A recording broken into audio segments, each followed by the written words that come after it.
The major conflict of Njál's saga begins at a party between Hallgerður and Bergþóra, the wife of Njál. Hallgerður, obviously a proud woman, refuses to move over and make room for Bergþóra's daughter-in-law to sit at the most important place at the table. It looks like a pretty trivial issue from our modern perspective and is one reason many readers dislike Hallgerður.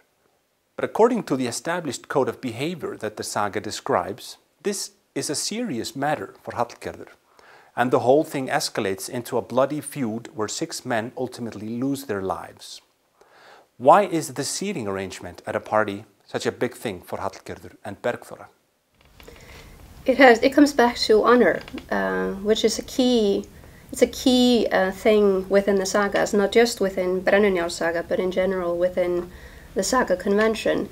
And we see right from the beginning, in fact, in Hallgerður's reaction to the marriage proposal by Þorvaldur, or the marriage match to her first husband, that she feels that her honor has been blemished by this match made by her father. So honor is a very important thing generally within the saga, and very obviously for Hallgerður herself. So by requesting that Hallgerður move seats, the implication is basically that she has been sort of shifted in social status, that for people present at the feast and us then as audience, Þórhalla, her daughter-in-law's status will then actually become more significant than Hallgerður's. We see again in the story that Hallgerður's pride and her own sense of honor force her to behave in certain ways. Hallgerður's marriage with Gunnar reaches a climax when Gunnar discovers that she has stolen food from Kirkjubær, a nearby farm.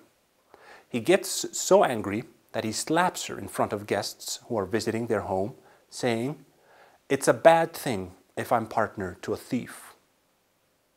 Hallgerður is humiliated and swears to pay him back, which she eventually does when she refuses to help him later in the story, speeding his death along.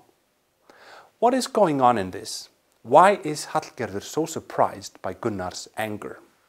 And the saga obviously builds this up very, very sort of carefully. We have an authorial mind behind the entire saga that is obviously right from the beginning setting the stage for events that will happen far into this very long and elaborate saga. So in some sense she's caught a bit between different societal obligations. The honor on one hand in being able to provide for her guests, which is for somebody of Gunnar's status and their status then as a married couple of great significance to maintain a certain reputation.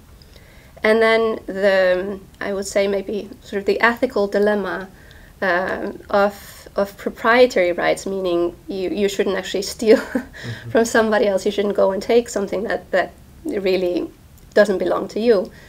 And given what we know about Hallgerður's person and how she's been described, and the fact that she might have been reared by Þjóstólfur, who has been shown to have sort of maybe rather loose ethics or morals, that it isn't really surprising that she'll actually choose honor over ethics. Yeah. And that she might actually in fact not conceive of the theft as we would today as theft. So again, we have sort of repetitive narrative motifs that are coming into play, recurring semantic scenes or aspects, in the sense that we have the slap, which has been prepared by the slap with her first husband and then with her second husband, in both cases leading to their demise.